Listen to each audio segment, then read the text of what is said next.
Hello, everyone. This is another episode of Gold as Girls.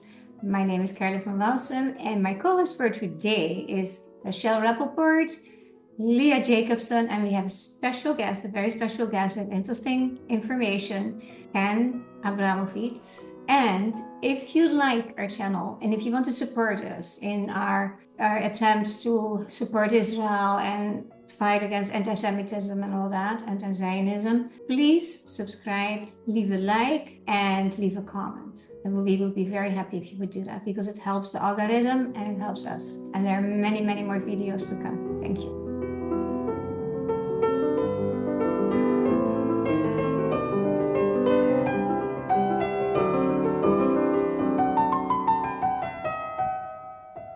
Okay, Rachel, please introduce our guest. Okay, Ken Abramowitz is a managing general partner and co-founder of a worldwide healthcare venture capital fund. He has also been a supporter and contributor to organizations that are fighting to preserve liberty and protect America from political Islam and the radical left. He's the chairman of Citizens for National Security, a grassroots advocacy organization, and author of the critically acclaimed book, The Multi-Front War, Defending America from Political Islam, China, Russia, Pandemics, and Racial Strife. Welcome, Ken. It's a pleasure to see you again. And we have a much more extensive bio for you, which we're going to post on the site. Okay, So, great.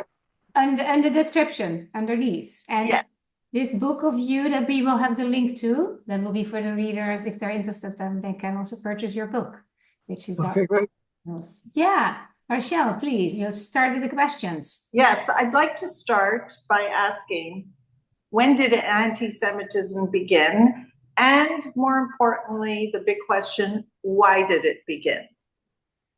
Well, I have an expression, show me the first Semite and I'll show you the first anti-Semite. So I guess we'd have to call Abraham the first Semite. Right. And so one of the obvious questions is, why would someone hate Abraham? He started the process of democracy, which we call Western civilization. He, using an American term, he started the process in the belief of life, liberty, and pursuit of happiness for everybody. And he believed in the rule of law, morality, justice, equal protection under the law. He was the beginning of this grand experiment called Judaism and then Christianity, so now called Judeo-Christian culture. And he was the father of the Constitution and Bill of Rights, which were taken from the wisdom of the Old and New Testament. So, if anything, he's sort of like the ideal character in history. So why would anyone hate him? Well, you have to bear in mind, who was running the countries, the various countries or state, they didn't call them states, but city-states at that time? Well, they were dictators, by definition. Every land was managed by a dictator. And dictators get their power through the gun, or in the early days, through spears and knives. So if I have more knives and more spears, then I become the leader. So basically, all the countries of the world, whether they were official countries or unofficial countries, were run by criminals, by definition. So these criminals did not want the rule of law. They did not want equal protection under the law. Using an American term, they did not want life, liberty, and pursuit of happiness for 100% of the people. They just wanted life, liberty, and pursuit of happiness for me and my family and my friends. Yeah. And so Abraham in early Judaism represented an existential threat to every criminal in the world. And every country was run by a criminal, by definition. So all of a sudden, all the countries in the world looked at Abraham as destabilizing to their own rule of law, because people, we didn't have the internet, but as people learned what Judaism was about, they would come to the obvious conclusion, well, who appointed the king? Where did he come from? And why does he have more rights than I have? Why don't we sort of like all have the same rights? And so Abraham started a revolution, which we call Western civilization. We also call it democracy. And the rulers of the world were threatened by that insight. It took 500 years to create the Torah between Abraham, Avinu, and Moshe Rabbeinu, 500-year period of time, 613 commandments. So during this 500-year period of time, while Judaism was formulating itself and the Torah was getting codified and the 10 Commandments were introduced, this was a revolutionary period against the bad guys. And then 1,300 years after the Torah, Jesus, Jewish Jesus, added some ideas of his own in his group of people, but stayed loyal to the precepts in the Torah. They just watered them down to make it easier for people to become Christian. I would like I would like to go back a little bit to Abraham. To my big surprise, and thank you for all the information, my big surprise is that there are many Palestinians and many Muslims all over the world believe today that Abraham was a Muslim. And it is a big problem in the situation, a big obstacle in the situation in Israel, because there are many Gazans that have been interviewed, they believe that. And how you explain it is how I know the facts. And I think that are the facts. So that is creating right away a big problem with so many people all over the world thinking totally different things about it and claiming everything that is in a way our legacy as their legacy. Well, that happens more. Abraham was 3,800 years ago, and Muhammad was 1,400 years ago. So that's irrelevant. That's the craziness. Let's not talk about facts here. Right. No. That's the craziness. We are dismissed even from the beginning. The whole thing, the whole Jewish Bible is dismissed, or call it Old Testament. Yeah. Yeah. So well, it's very typical of bad guys to lie, because bad guys have to lie, because bad guys have false narrative. So if you have a false narrative and you're trying to convince people that your false narrative is a true narrative, then you have to call everybody else a liar to get people to listen to you so they won't think that you're a liar. So this is traditional competition between ideologies. And but Islam is Judaism. Well, Christianity is a adjunct, an addition to Judaism. It uses the roots of Judaism and then takes the tree in different directions. Islam is a repudiation of Judaism and a repudiation of Christianity. Yeah. Islam is a dictatorship of Allah as interpreted by the king of the day, or the king of the province, or king of the state, or king of the country. So the contrast between Islam and Judaism and Christianity is very clear, and there's no compromise there. You either have we the people running a country, or they the elite, or they the dictator. So Islam believes in dictatorships. Jews and Christians believe in democracy, and that's why we have conflict. And this conflict is not resolvable. It's only resolvable. There's no non-military solution to this problem. Yeah. No. Doesn't everybody want life, liberty, and the pursuit of happiness? No, not everybody. Not everybody. the bad guys, remember, want life, living, pursuit of happiness for me, but not for you. The good guys believe in life, living, pursuit of happiness for everybody, for 100% of the people, from the richest to the poorest, the most powerful to the least powerful. Everybody has this God-given right to life, living, pursuit of happiness. The Muslims do not believe in life, living, pursuit of happiness for everybody. So start afterwards with the 72 virgins they've got if they're a martyr. You have probably seen many times that mothers even are proud of their kids that become martyrs. I mean, so it's an authoritarian dictatorship, and but it's such a powerful false narrative ideology, and they put such fear in the people that they get the people to go along with this false narrative because otherwise they'll kill them. I mean, when you have a lot of guns and knives and spears and you're willing to use them, it's pretty easy to convince people to believe in what you believe.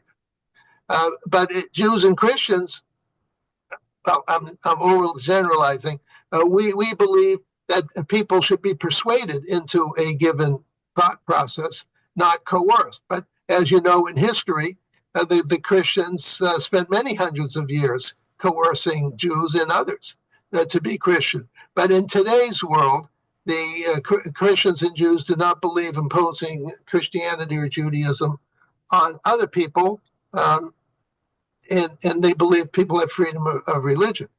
In Islam, there's no freedom of religion. It's, as we say in America, it's my way or the highway. And so that's why we're seeing this conflict. Fortunately, many Muslims want to escape. Yeah. And because they realize they're going to get killed too. Because these death cults don't really discriminate, as we saw on October 7th, when the Hamas death cult came in to Israel under orders from the Iranian death cult. They killed Jews, Christians, Americans, Israelis, Bedouin, Arabs, men, women, child. They didn't care. Whoever was there, they killed. So death cults are not very discriminating. And many Muslims are coming to the conclusion that they have to destroy their death cults before their death cults destroy them. That's why we had the Abraham Accord, because the four Muslim countries realized that their number one enemy is political Islam, or also known as Islamism, and also known as jihadi Islam. Yeah. And they want to live as Muslims, but they want to live a normal, productive life. They don't want to go around killing everybody who disagrees with them. So ultimately, if we play it right, we have to encourage the Muslim countries to repudiate Islamism for their own benefit, not because they care about Jews and not because they care about Christians, because they care about themselves. And America policy should be the total destruction of Islamism for the benefit of Muslims, Christians, Jews, and Hindus, and everybody. And we shouldn't feel guilty about it, because why would you feel guilty? Say, I want the destruction of a death cult who wants to kill everyone in the world. Would we phrase it more maybe like the militant, or there are also very nice Muslims. I have had several friends in the Netherlands, as here in a way too. Would be because if we go to say it like that, I think we will get held over the whole planet in a very short way. It is more that I think we need more to be very explicit about the terrorism and the desire to kill others. I think that needs to be controlled in every country. Well, there's two types of terrorism. There's more, but to make it simple, there's physical terror, but there's also cultural terror. So when someone goes, when a 5-year-old goes to school and is terrorized by a physical terrorist, but is going to school, and he listens to this nonsense for 20 years, it's not shocking that when he's 25, he tries to kill somebody. Oh, yeah. So we have to go after both the physical terror and the cultural terror. In other words, we could not allow Islamists to control schools or mosques. No. Any Islamist who controls a school or mosque has to be either deported or arrested or bulldozed, whatever you have to do. But we don't know how to do that. So because of that, we keep confronting 25-year-old criminal jihadis and arrest them or kill them in a shootout. But we're not going after their schools and their mosques. So that's what we have to, that's our next stage. We have to go after the schools and the mosques. It's a hell of a job. It's not easy. They have done it in the Netherlands a little bit. It is very difficult. What do Well, you I know think how to are- do it. You know Sorry? why I know how to do it? How? Because when I was 7 years old, I read the Dr. Seuss book, If I Ran the Zoo. Did anyone read that book, If I Ran the Zoo? No, So not it was about a 7-year-old who thought he could do a better job running the zoo than the zookeeper. So he always said, if I ran the zoo, this is what I would do. And so whenever I see a big mess, I say, oh, well, if I ran the zoo, but in this analogy, if I were the prime minister, if I were the president, if I were the king, if I were the head of security, I call it a zoo, but if I ran the zoo, what would I do? And that's the logic that I use whenever I see dilemmas of this magnitude. Yeah, wow. Ken, what are the biggest sources of anti-Semitism? Well, we have three enemies have declared war on us, on Western civilization. And these three enemies, I color code. They're all dictatorships. And about half the people in the world live in a dictatorship. And I color code the dictators, reds, greens, and blues. So we have red dictators, that would be the communists. That would be China, Russia, it's not a communist country anymore, but it used to be. Venezuela, Cuba, North Korea. Those are the reds. They hate Jews. They also hate Christians. They also hate Hindus. They're death They counts. hate religion. The They reds, greens, hate and blues religion. Yeah. are all death counts. They're all phony religions, false narrative, death counts. But they have different techniques. And then you have the greens, color-coded green for Islam, and that would be, but there I'm talking about the Islamists, not the Muslims. So the Islamists would be Iran on the Shiite side, and Qatar and Turkey on the Sunni side. Pakistan would also be there. And they all want to take over the world and kill all the Jews, Christians, and Hindus. So they're also death cults. But Qatar is a cultural death cult, and Iran's a physical death cult. So in other words, Iran sees somebody and just wants to kill. Qatar wants to open up mosques, schools, teach their kids to be future terrorists because they have a lot of patience. And then those future, when the children become adults, they become physical terrorists. And then there's the blues, color-coded blue for the UN colors. That would be the United Nations. It's a terror organization. World Economic Forum, the drug cartels, and social media companies. So the reds, the greens, and the blues, which is half of the world, all hate Jews for the same reason. Jews represent the rule of law, and they represent the criminal organizations. So by definition, they hate Jews, not because Jews are bad, they hate Jews because Jews are good, and they're bad. And so this conflict between the reds, greens, and the blues, the dictatorship, and the democracies, I call World War III. We're in World War III right now. We don't know that, but we are. But it has elements of World War I because the dictatorships and the democracies have been fighting each other since the beginning of mankind. Yeah. So it's World War III, I tell people, but it's also World War I. That's human nature. Human nature is who's going to run the show. Is it going to be a democracy or a dictatorship? This is endless. From the beginning of time till the end of time, whatever it is, that's the nature of human beings. So we have to acknowledge that this is human nature. But the forces of good have to destroy the forces of evil before the forces of evil destroy the forces of good. It's not very complicated. Whoa. Which brings me to a question. Okay. So, talking about forces of good, are you looking forward to the Trump presidency? Hope that's okay. Or are you have any concerns, or you could take it from there? Well, I grade politicians. I pretend I'm a professor, and I grade politicians. In my highest grade I've ever given is a 99 out of 100, and that goes to Moshe Rabbeinu. He gets a 99, but he hit the rock, so that's why he doesn't get 100. And so I rate everybody according to him.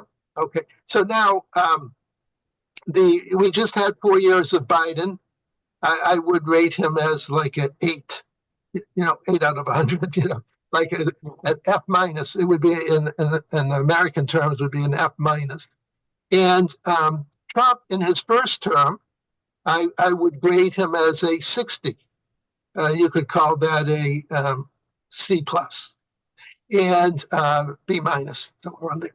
And Netanyahu, I would have also put in that category. And by the way, you say to yourself, well, B minus or C plus, that's not very good for these great leaders.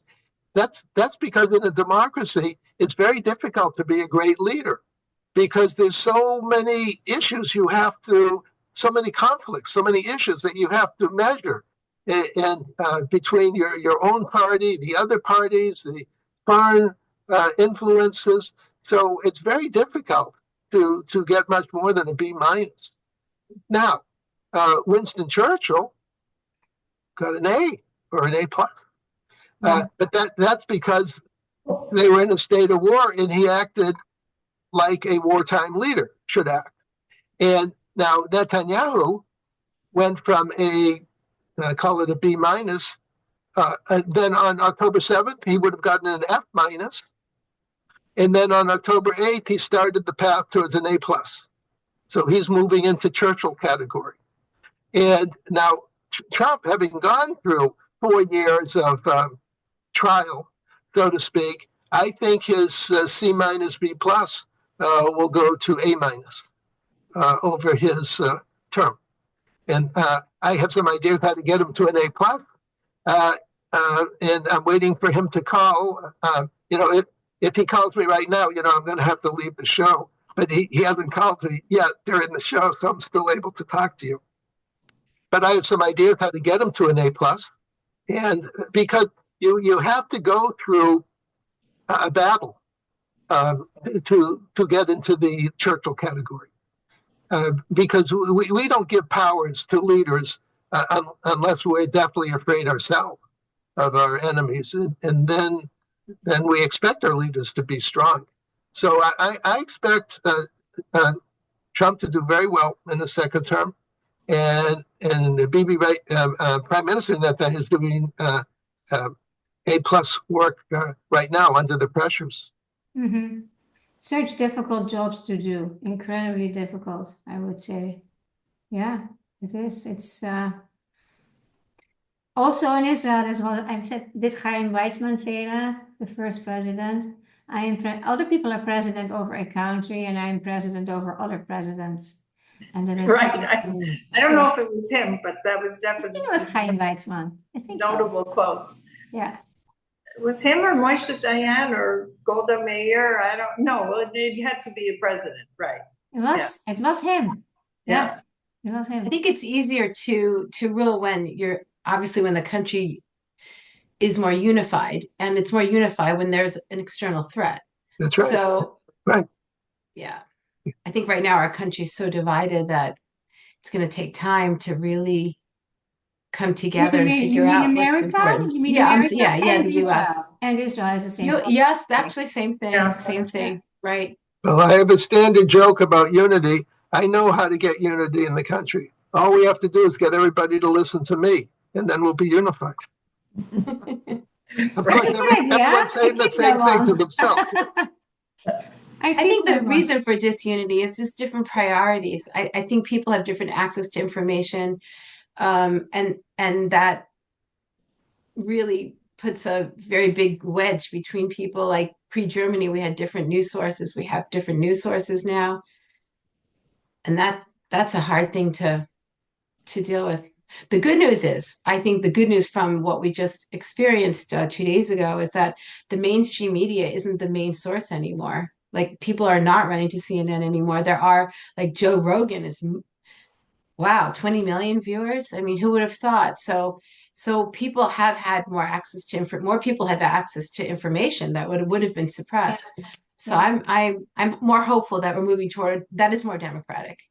Well, with our little phones, we're all reporters. right now, right? Yeah. We all have Yeah. can video anything or take a picture of anything. We can speak into our phone and interview ourselves and post it somewhere. So we have now millions and millions of reporters. We're amateurs. We don't get paid for it, but we do it because we want to do it. Well, And I it's think true. also like the mainstream media, the news, it's not news, it's editorializing, it's opinions. And so if we had real news, like in the days of, I'm dating myself, Walter Cronkite, you know, somebody who just reported the facts instead of editorializing, and that's why we had so much really fake news.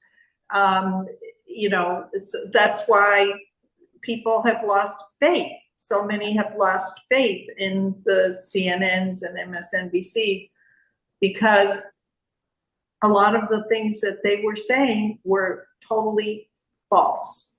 Yeah. So I think that's why Joe Rogan has such a big audience now, and it just seems a lot more authentic. Yeah, it's interesting. I spoke to my brother who lives in the Netherlands still, and he was pretty well informed about the situation in America only by reading the newspapers that have really background and in-depth interviews, like we find on YouTube many also. And it is the facts that come to you, if it is presented in a certain way, whatever is the goal behind it. But to deepen yourself before you have an opinion.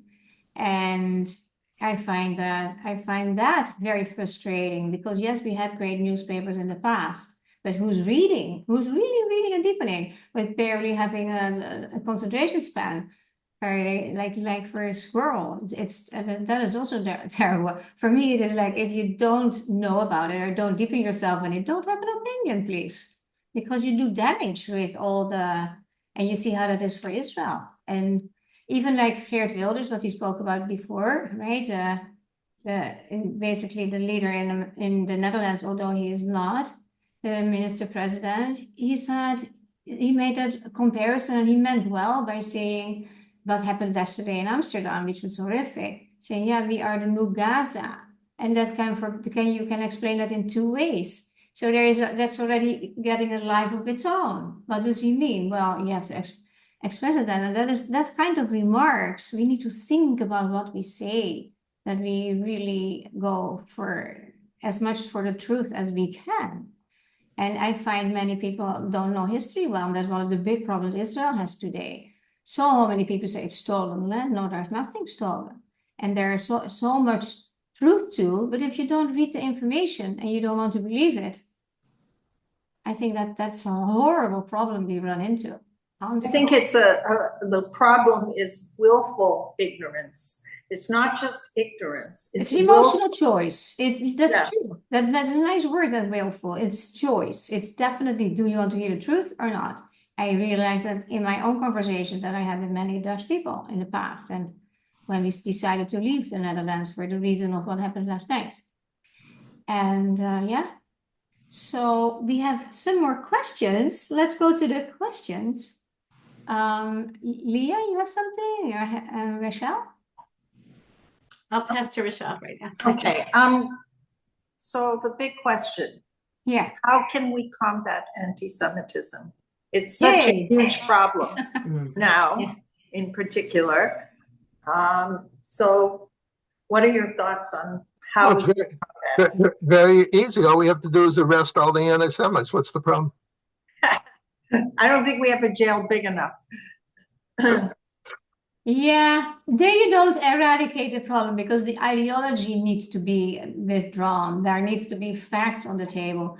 I refer often to something very, very strange. I was 21 years old. I was in the music academy to become a classical flutist. And one of my best friends sat there, beautiful pianist, said to me, I was later in her life maid of honor, so we were really close friends. He said, you are the first Jew that I met in my life or meet in my life, and you don't have those negative Jewish traits.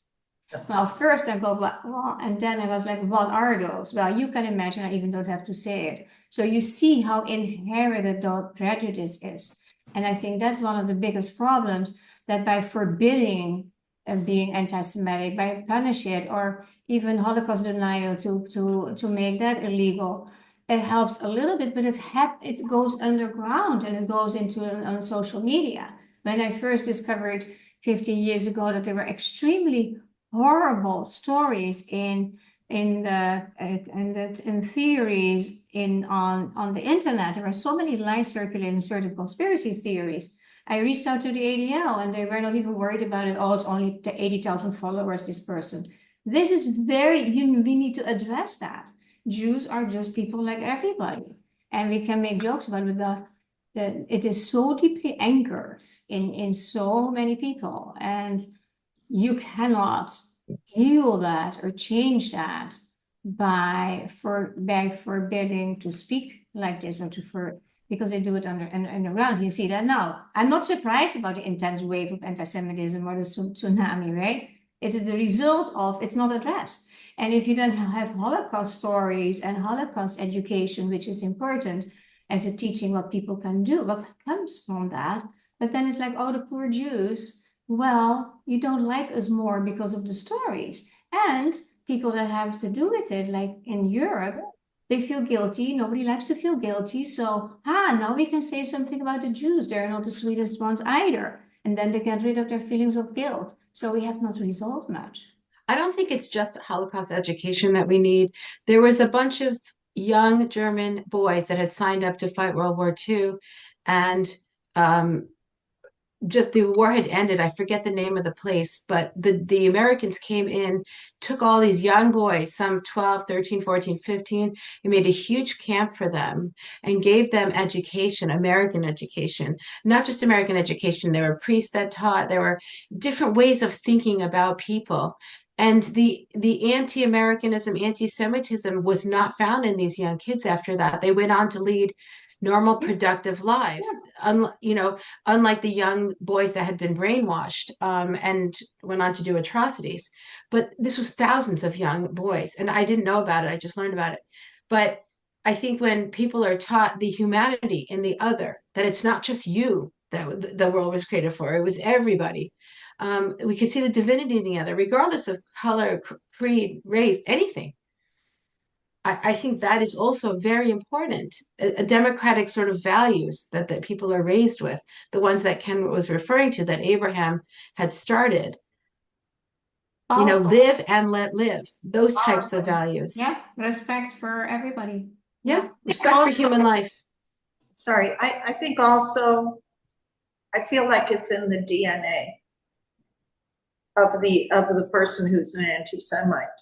They may never have met a Jew. I mean, many, many years ago, I started off teaching school in downtown Toronto in the inner city, and in an area where it was very, very poor. And the kids came mostly from broken homes. One of the parents was an alcoholic, whatever. Not a Jewish area. There wasn't a Jew living there. And one little boy said to me, I got Jewed. I don't think he even knew I'm sure he didn't know exactly what that meant, except he knew it meant that he got cheated. But he never met a Jew. And his parents probably, well, if they were even, living together, they didn't live in a Jewish area. But somehow this child had this negative feeling. I had several students say things about, I went to this Jew doctor, in a very negative way. And the Jew doctor happened to help them. But that's not their first thought. The first thought was that he was a Jew. And so I really feel that it's in the DNA. It's just something that's been there forever, and it's passed down. And it is an inherited thinking mechanism. Yeah. It is the brain, the mind, and that can be evaluated. We have a lot of work to do with the young generations in Gaza. What do you think about this, Ken? What do you think can be helpful? Well, let's go back in the history for 1 minute. Sure. Remember I said that all the countries were run by criminals. So by definition, they're anti-Semitic. They're also anti-Christian, by the way. and when Christianity came along about 2,000 years ago. Now, the criminal organizations are the Reds, the Greens, and the Blues. So half of the world lives in a dictatorship run by a criminal. So they hate Jews because they hate the rule of law. And so, but now let's look at half of the countries are run by democracies. Well, of the countries run by democracies, half of the democracies are run by criminals. Sure. And they're anti-Semitic too. Now, the people running Holland, I do not consider criminals, just incompetent. So for the half of the democracies run by incompetent people, they have to get replaced, obviously, by competent people, but that takes time, over time.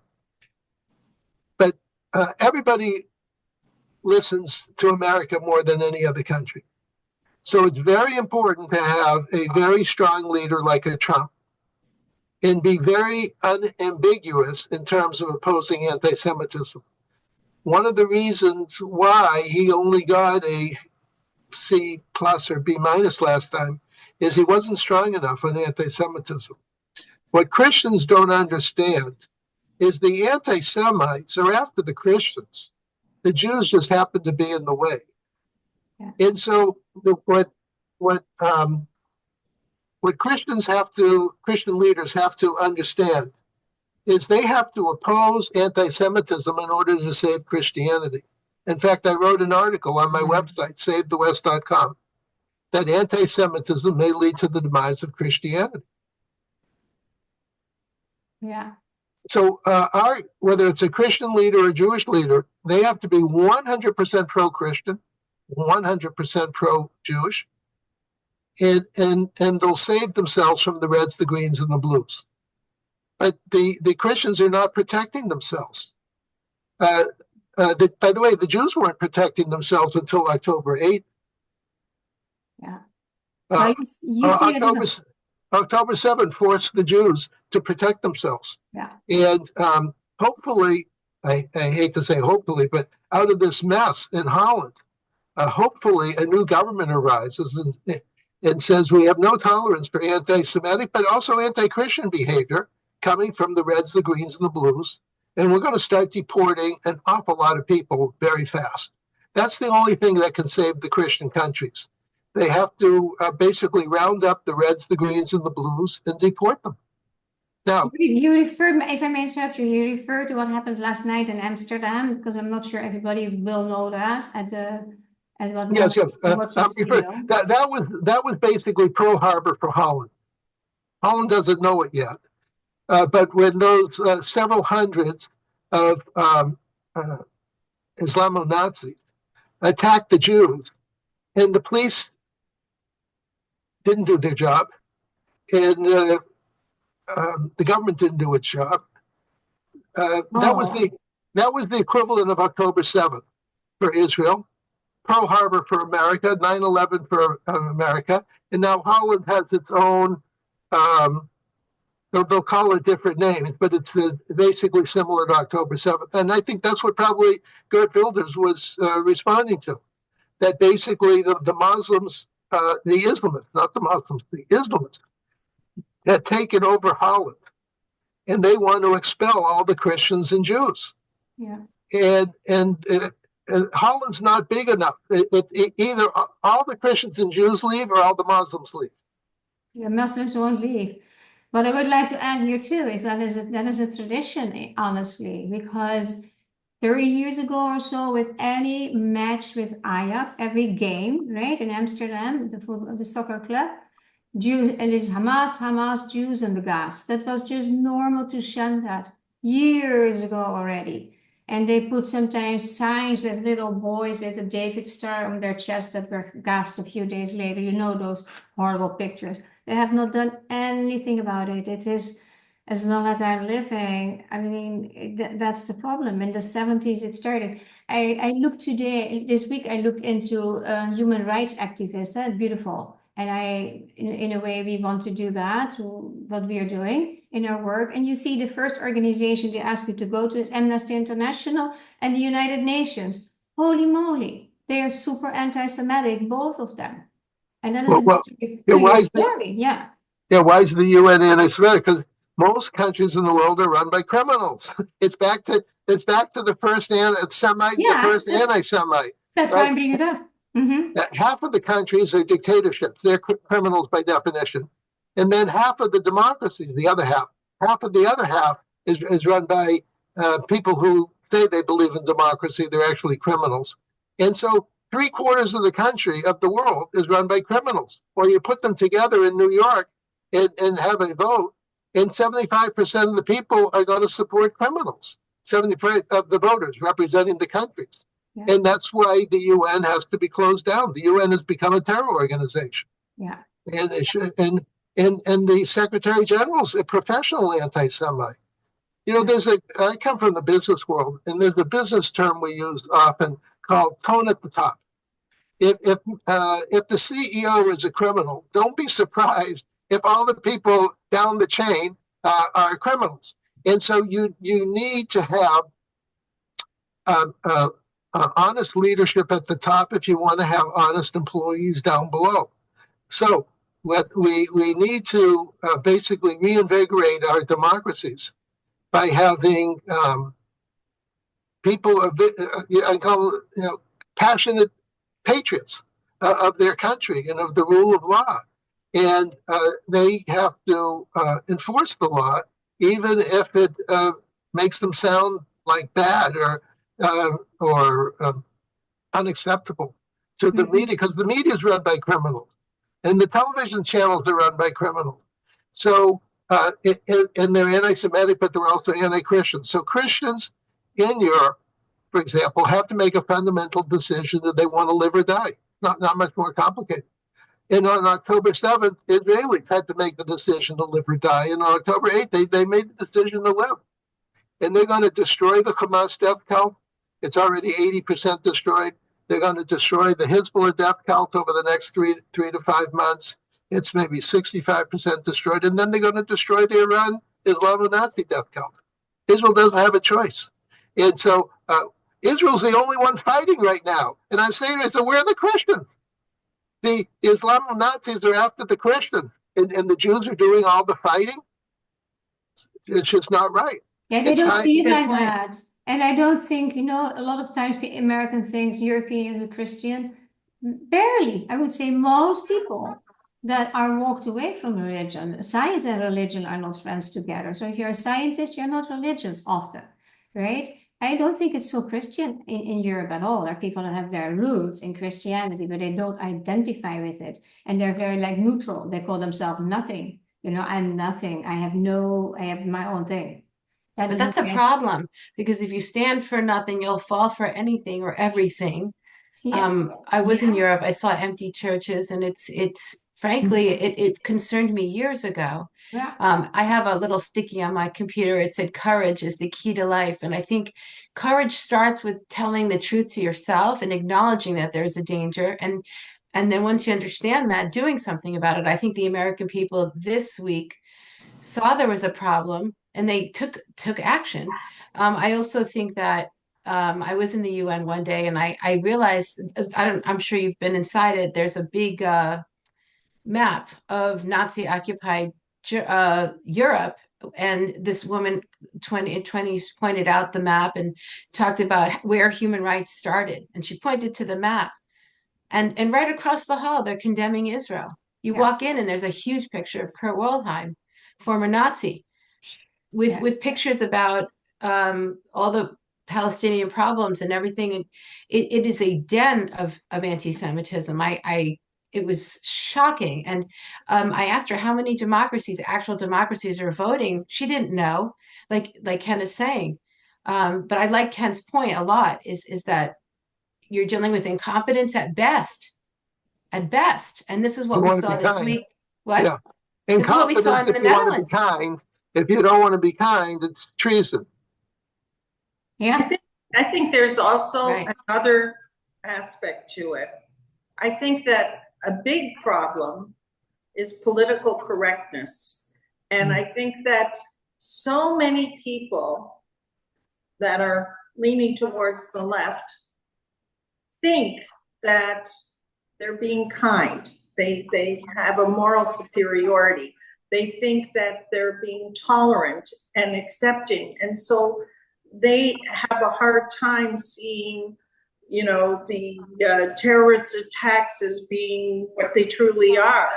And they have sympathy for, the people in Gaza without really understanding what's going on. But their motives are, their thinking is based on the fact that they want to be politically correct. And that's a huge problem in Canada as well, which started with multiculturalism when I was a kid growing up. And that was something that we were taught in school, and I accepted it because firstly I was a kid and I didn't know any better, but they're trying to make everybody equal. Well, everybody isn't equal. Everybody doesn't believe in, being just and following the rules. But that's our criteria. I will be careful with that because I believe every human being is born with the same traits, or just not the same trait, but the same package. I think every human being deserves respect.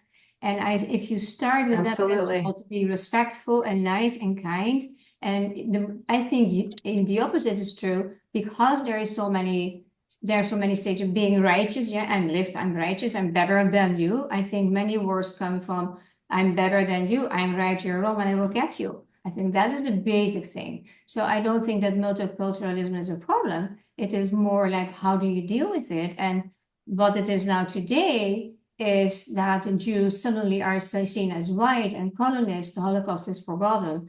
And we are suddenly communist while we went back to our own country in a legal way, and there's nothing stolen. And we have now the problem of the colonist, always somebody guilty, and the victim. Well, I think that, as you all know, that the Palestinians could have had their own country already since 1948, but they don't want it, and they don't want peace. They want the whole peace, and that's it. That's just the problem. So I don't think that is because we Jews are also multicultural. We live in all kinds of countries. That makes us also interesting. And I think there is that it is more the love of our human beings that is missing. I think that love and kindness is the problem. And acceptance and tolerance and real, and seeing the connection between all of us. I agree that that's the positive side of multiculturalism. Well, yeah, I'm talking about multiculturalism in itself. There's nothing wrong with it. But thinking that everybody is the same is not correct, because everybody is not on the same page. And the diversity. The same agenda. And that's what I'm talking about. That's what we were taught, that everybody is good and everybody is equal. Well, there's the good guys and there's the not so good guys, the bad guys. Yeah, but if you speak about teaching kids, then it is guilty until proven innocent until proven guilty. It is good to bring a general respect for other people, but we have values, and the values are very much to instill, and the justice system is there to keep the values up and running.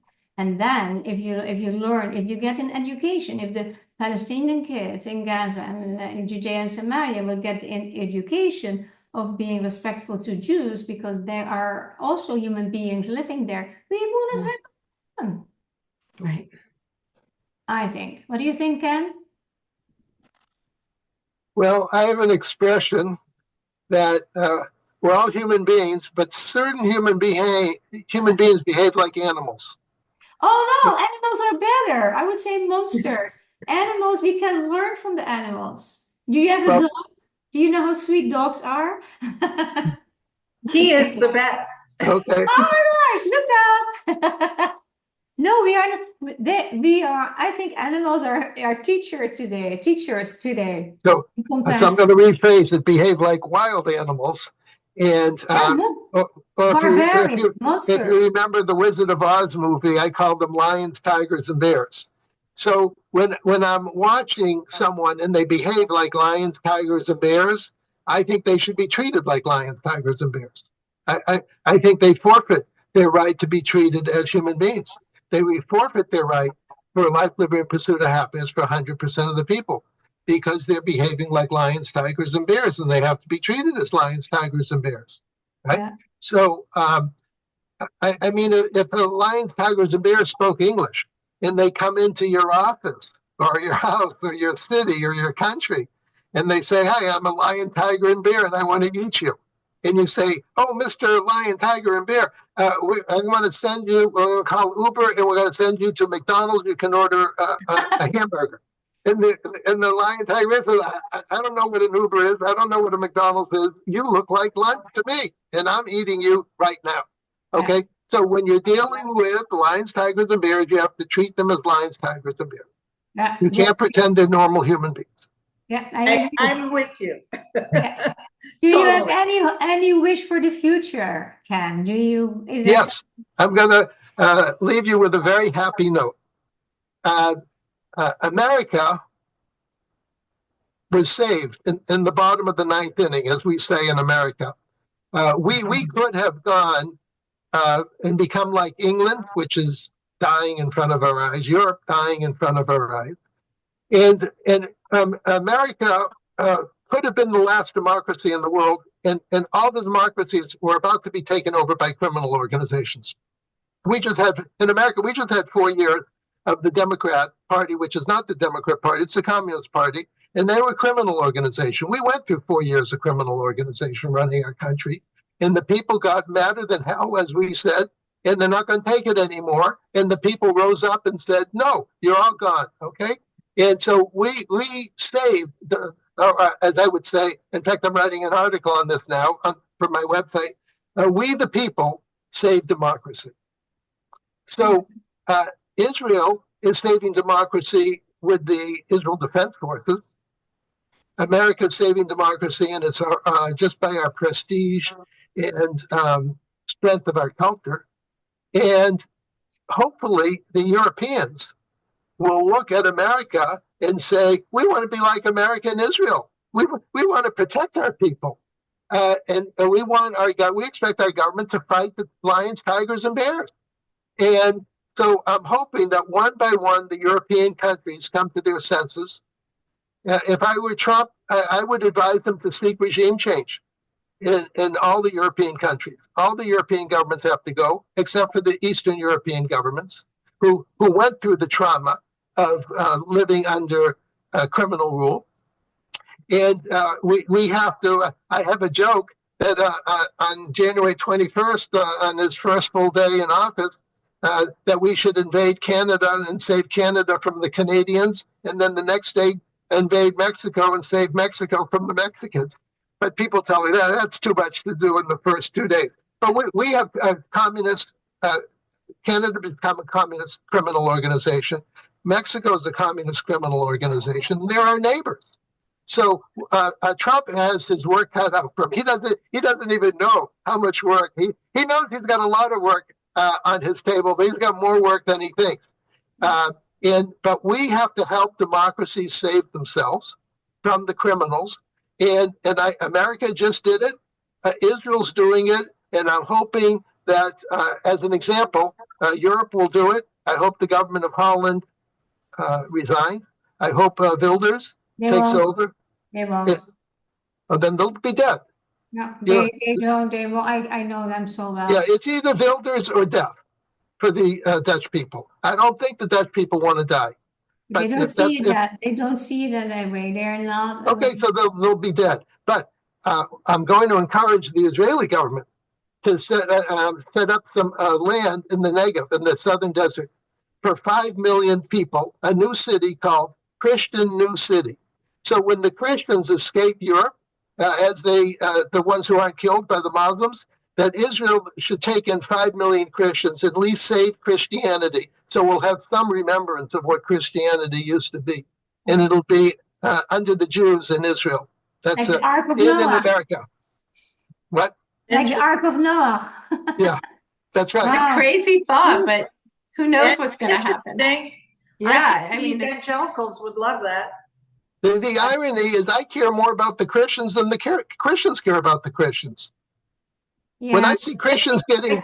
I think real Christians care about the Christians. The evangelicals, Christians care about Christians as much as anybody. But if you look at the 2/3 of Christians that are not evangelical, they don't care about Christians, they don't care about Jews, they care about themselves, but they're all going to be dead. And I'll leave you with a happy remark from the Republican convention of 4 years ago. It was all because of COVID times. It was all on Zoom, and they had an impassioned black pastor speak from North Carolina. I have to meet him. Never met him, and he says to the audience, "My mama told me," and he goes like this: "When you take God out of society, the devil marches in." So I was listening to that. I say, "Yes, very good. I have to meet that mama." That's exactly what's going on. So when the Christians stop being Christians, then the reds, greens, and blues, the false narrative ideologies, invade their heart and their brains and take them over and make them zombies. So it's a very disturbing trend. And I try in my own little way to help Christians be Christians and Jews be Jews and Hindus be Hindus and save themselves from Islamism or from the complete package of reds, greens, and blues, communists, Islamists, and globalists. Oh, that's wonderful. No, and that's what I would do if I ran the Zoom. Yeah, we hear you. We hear you. Thank you. Now we are here at this moment. It's like ending.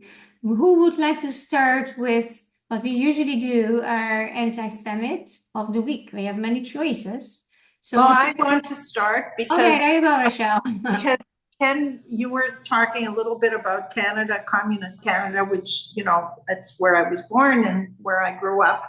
And I definitely agree. And when I say to my American friends or just anybody that I'm speaking to that's American, "Oh, you want to move to Canada? Okay, you must like communism." They look at me like I'm crazy. But that's because they have no clue. They have no clue as to what Trudeau is like and what's going on there. So for my anti-Semite, I basically picked the Canadian news media, say Honest Reporting Canada. So there, I was reading that there's a guy named Mark Ayash, Islamist, anti-Israel propagandist. He's a sociology professor from a university in Calgary called Mount Royal University. And he was on CTV News, and they ironically presented him as an expert on the region referring to the Middle East, to Israel. And they were discussing UNRWA, the UN agency, whose staff took part in the October 7th massacres of 1,200 Israelis. He ignored UNRWA's connection to Hamas's terrorism, and he rewrites history to vindicate Hamas. And the other guy, and there's many, there's just two that I picked, Doug Saunders, who's a columnist of the Globe and Mail newspaper in Canada, and he ignored Iran's attempts to destroy Israel, and he blames Jerusalem instead. So thank you, Rochelle. That was really informative. My anti-Semite of the week was honestly what those people that were hunting down Jews in the streets of Amsterdam. That is above and beyond anything from words to physical action. I agree with Leah but Leah already mentioned that the Islamofascist Nazis would be a wonderful collective group of anti-Semites. But just to be different, I'll pick. There's so many choices to pick from. There's like millions. Unfortunately, it's hard. But I'm going to pick Kamala Harris. She's a former, she's still officially vice president for another 2 months. She could have been a president, but she hated Jews and Christians so much that she couldn't control herself.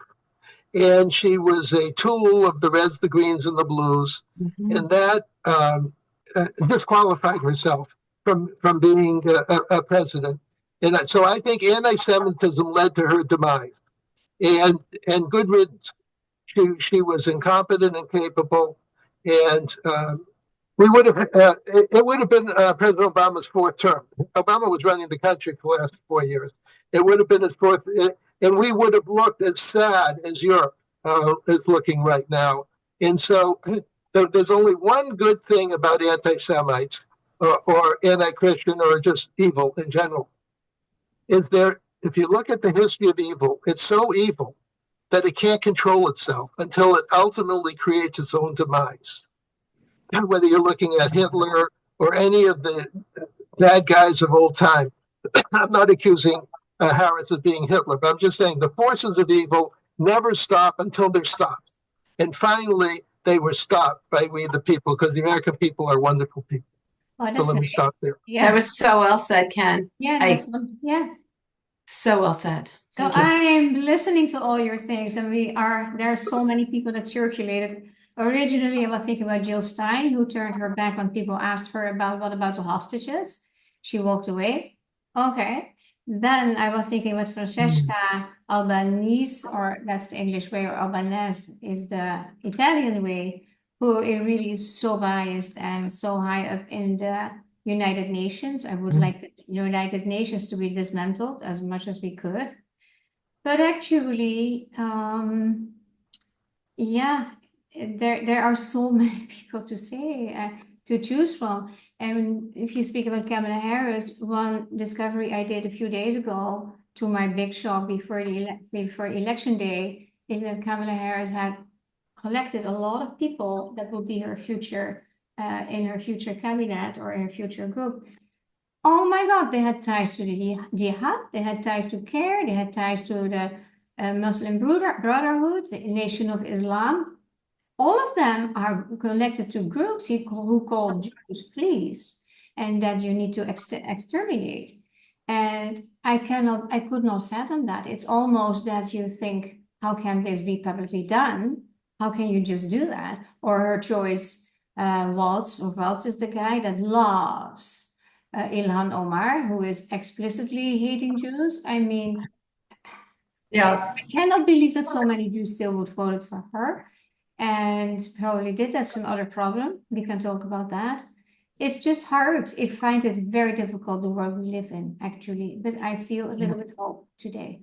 And I think we all have to do our work. And also a lot of American Jews, it's not about the Christian that need to realize, a lot of Jews need to realize, open their mouths. And I met this week as a gift, let me share that because it's wonderful, a guy in my building. We ran into each other, and he also very Maganda feed. We started to talk, and he started a program. He's 35. He actually said, I was raised Orthodox Jewish. I had my ideas about it. I was almost on the way to blame Israel for October 7th from a Jewish guy. And he said, I started to learn and deepen myself in it. Within a few months, he created a program, the Jewish Warrior Project. I mean, this is what we can do and what we need to do. We need to stand up, open our mouth, and shed the light on the truth. That is nice to end about anti-Semites, but that's what we need to do. So what's your hero, Leah? My hero for this week is actually the feds. They disrupted Iranian assassination plot on Trump. Go figure. So they're finally doing something right. So I'm very, I have to give them credit this week. Yeah. This week. Good, Big credit. Good. Yes. Rachel. So I picked a Canadian, and it's Pierre Poilievre, who's the leader of the Conservative Party in Canada. He's the opposition leader to Justin Trudeau, who is an anti-Israel guy. And some refer to Poilievre as the Stephen Harper, next Stephen Harper, who preceded Trudeau as prime minister and was a great friend of Jews and Israel. Poilievre said that if Israel hits Iran's nuclear sites, it would be a gift to humanity. And I am hoping and praying that he becomes the next prime minister, because they got to get rid of Trudeau. He's bad news. Well, in a parliamentary democracy, elections take place either at a guaranteed time, 4 or 5 years, or when the government falls, if there's the coalition comes apart. So you never, it's not like in America where you know for sure when the next election is. So whatever it is, we hope it's a fast, speedy election for the sake of the Canadians. And so on the hero side, there's not a lot of heroes, but since we're talking about leaders, there's actually a handful to choose from. There's Trump, obviously, for not giving up on the American people. and staying strong for 4 years against all that they threw at him. You could also praise, we were talking about Holland, Geert Wilders. We could also praise in England Nigel Farage. In Hungary, you could praise Orban, although there's more Russian ties than I would like. And nobody's perfect, so I don't seek perfection in these leaders. And then you have Netanyahu. So I guess of all those five, as an American, I'd pick Trump, and as the Jew, I'd pick Netanyahu. And Netanyahu is basically the only leader fighting Islamism, political Islam in the world. A little country of 10 million people, 8 million Jews, is basically destroying an Islamo-Nazi fascist death cult. And over the next 3, at most 5 months, Hezbollah will be gone, Hamas will be gone, and Iran will be gone. So, amen to that. Now, with American weapons, by the way, America supplies 2/3 of the weapons to Israel. So I don't want to pretend that Israel's doing all of this by itself. But basically, using religious terms, the Christians are supplying the Jews to kill the Islamists. And I think the Christians should be killing the Islamists, not just the Jews. But in any case, I look for revival of America, revival of Israel, and the death and destruction, not of the Iranian people, 80% are wonderful people, but of the death cult that's temporarily taken over the country. And I think their days are numbered. Yeah. Wow. I hope. Thank you. Thank you. I took the hero actually for this week because I was touched by what he said, and we have to see if he's really a hero to become. That is King Willem-Alexander from the Netherlands, who was in conversation last night with Chaim Herzog, the president of Israel, and he said, and that's good to say that so clearly, he said, in the Second World War, we failed to help the Jews, and they were actually very, very collaborating, especially the royal family was very cowardly. And he said, last night, we failed again. As a king, you set a tone with that. Actually, royal family is not so appreciated in the Netherlands, but we have still this situation. Then we have Geert Wilders, because of the way he talks often, he could not become minister president. That's why somebody else, Dick Schoof, became. But I'm curious if they will even if the mayor of Amsterdam, he blames a lot. She's from Green Left Party, and she has a lot of blame for what happened last night.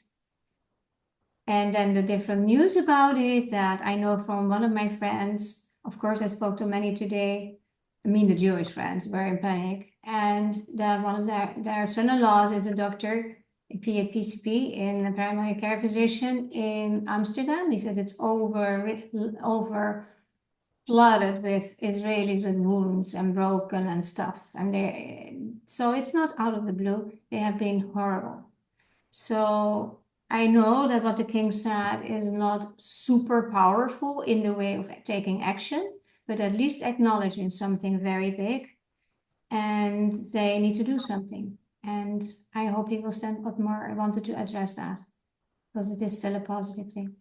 Thank you so much, everybody. It was very interesting. Ken, thank you so much for being with us.